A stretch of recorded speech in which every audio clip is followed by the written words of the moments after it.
Do this to get your first girlfriend. मुझे भी एक ऐसी लड़की चाहिए थी जो केयरिंग हो, लविंग हो। हम बचपन से यही बताया गया कि हमें एक अच्छी लड़की मिलेगी, तो वहीं से ये डिज़ायर आया था कि मुझे एक लड़की को अट्रैक्ट करना है। मैं नहीं जानता था कि मैं उस स्पेशल इंसान को कहाँ पर ढूंढूंगा, इसलिए मैंने सब लड़कियों से इंटरेक्ट करना स्टार्ट कर दिया। उसके बाद मैं बहुत सारी लड़कियों से क्लोज भी हो गया, पर कुछ समय बाद मैं फ्रेंड जोन हो गया था और बार बार फ्रेंड जोन होता जा रहा था। लड़कियों ने मुझे कभी भी वो वाला लड़का समझा ही नहीं। तो इस वीडियो में तुम किस तरीके से लड़कियों को अट्रैक्ट कर सकते हो और किस तरह से उस लड़कियों से बात कर सकते हो जिससे कि तुम उसे अट्रैक्ट कर पाओ, वो तुम्हें एक मैस्कुलिन मैन समझे और तुम्हें ट्रीट भी उसी तरीके से जिससे कि वो लड़कियां रेजिस्ट नहीं कर पाए और to fall in love with you.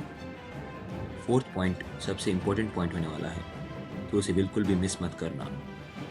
मान लो दो बंदे हैं, समीर और राहुल। समीर बहुत ज़्यादा नीडी है और वो लड़कियों को भर भर के मैसेज करता है, उसे अटेंशन देता है। वो जीएफ बनाने के लिए किसी भी हद तक जा सकता है। वो लड़कियों से भीख तक मांगने को तैयार है।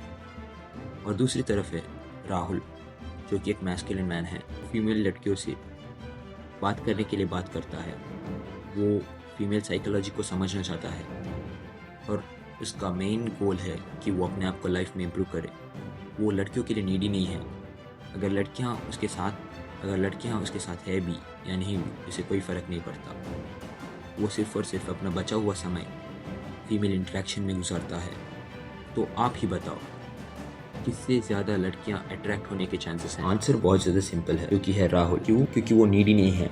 इवन इफ लड़कियां उसके पास नहीं भी है तब भी उसे कोई फ़र्क नहीं पड़ता। He will be working on himself. उसे कोई फ़र्क नहीं पड़ता कि लड़की उसके साथ है या नहीं। वो लड़कियों के बिना ही संपूर्ण है। तो कभी भी नीडी एक्ट मत करो, वरना कोई भी तुम्हें नहीं मिलने वाली। Remove neediness, that's the first point. दूसरा पॉइंट, FET टेक्निक। अब ये FET टेक्निक क्या है? ये टेक्निक तुम्हें लड़कियों को डिफरेंट इमोशंस देने में मदद करेगी। अगर तुम्हें कभी भी किसी भी तरीके के लड़कियों को अट्रैक्ट करना है तो ये FET टेक्निक सबसे बेस्ट है। ये लड़कियों को डिफरेंट टाइप्स ऑफ इमोशन देने में मदद करता है। F का मतलब है फ्लर्ट। तो फ्लर्ट करने के लिए तुम्हें सिंपली उसके बिहेवियर को कॉम्प्लीमेंट करना है।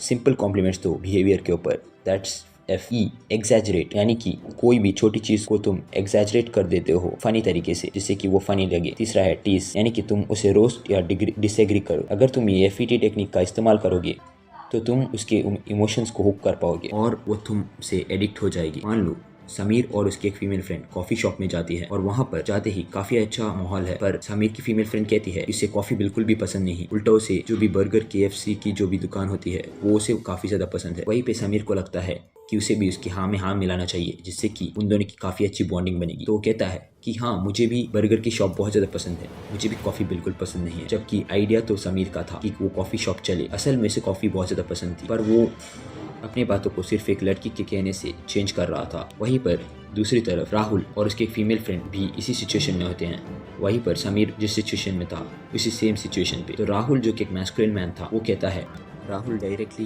ये बोल देता है कि मैं बर्गर नहीं खाता, मुझे कॉफ़ी पसंद है। और उसी समय राहुल की तरफ वो लड़की और भी ज़्यादा अट्रैक्ट हो जाती है और जो भी समय समीर की फीमेल फ्रेंड थी उसका अट्रैक्शन समीर की तरफ कम हो जाता है। राहुल समझता था कि फीमेल की साइकोलॉजी किस तरीके से चलती है और अगर वो लड़कियों के हिसाब से अपने पाथ को डिसाइड करेगा तो वो फंस जाएगा। इसलिए वो अपना पाथ खुद डिसाइड करता है। That's the point, never change yourself for the girl. और ऐसी कौन सी चीज़ है जो वुमेन को सबसे ज़्यादा टर्न ऑन करती है? ना ही वो लुक्स है, ना ही वो पैसा है, बल्कि लड़कियों को हमेशा से सवालों को इमेजिन करने में बड़ा अच्छा लगता है और आंसर्स को फैंटेसाइज करने में भी बड़ा मजा आता है। यही पर आता है मिस्ट्री का खेल। मिस्ट्री क्रिएट करता है एक इमेजिनेशन। मिस्ट्री की खासियत यही है कि वो लड़कियों के दिमाग में एक इमेज बना के रखे। तो कभी भी अब ओपनली अपनी सारी चीज मत बोलो कि मैं ये करता हूँ, मैं ये बोलता हूँ, मैं ये करता हूँ। वो मिस्ट्री को खत्म कर जाती है। तो हमेशा अपनी मिस्ट्री को बनाए रखो। That's the power.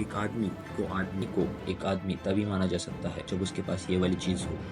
जब तक ये वाली चीज़ उसकी ज़िंदगी में नहीं है तब तक वो एक बालक ही रहेगा। इसलिए ये पॉइंट बहुत ज़्यादा ज़रूरी है। तुम्हारी लाइफ में कुछ ना कुछ इंटरेस्टिंग ज़रूर होना चाहिए। तुम्हारे पास एक पर्पस, हॉबी होना चाहिए, वरना तुम्हारी कोई भी रेस्पेक्ट नहीं करेगा। अपने लाइफ में एक गोल बनाओ और उसकी तरफ हमेशा काम करते रहो और तुम्हारे दिन का 90% का टाइम उस गोल को चेस करने में निकलना चाहिए। उससे लड़कियों को भी सेफ फील होता है कि तुम अपने गोल्स की तरफ हासिल कर रहे हो और फ्यूचर में बहुत कुछ बेहतर आगे आने वाला है। इसलिए वो तुमसे जुड़ी रहती है, इसलिए वो तुमसे जुड़ी रहना चाहती है और वो तुमसे तुमसे बात भी इसलिए आगे कंटिन्यू करना चाहेगी क्योंकि तुम्हारे पास एक पर्पस है, और वो इवन असिस्ट करने में भी तुम्हारी मदद करेगी। उस गोल को आगे पहुंचाने के लिए भी वो तुम्हारी मदद करेगी और उस गोल तक ज्यादा तेजी से पहुंचने में भी वो तुम्हारी मदद करेगी। ये 5 चीजें अगर तुम फॉलो कर लेते हो तो तुम वुमेन को बहुत ज्यादा अच्छी तरीके से अट्रैक्ट कर पाओगे। पर ये सब जानने के बाद अगर तुम्हें फर्स्ट 90 सेकेंड्स में लड़कियों को कैसे हुक किया जाता है तो तुम्हें ये वाला वीडियो देख सकते हो, क्योंकि first impression is the last impression.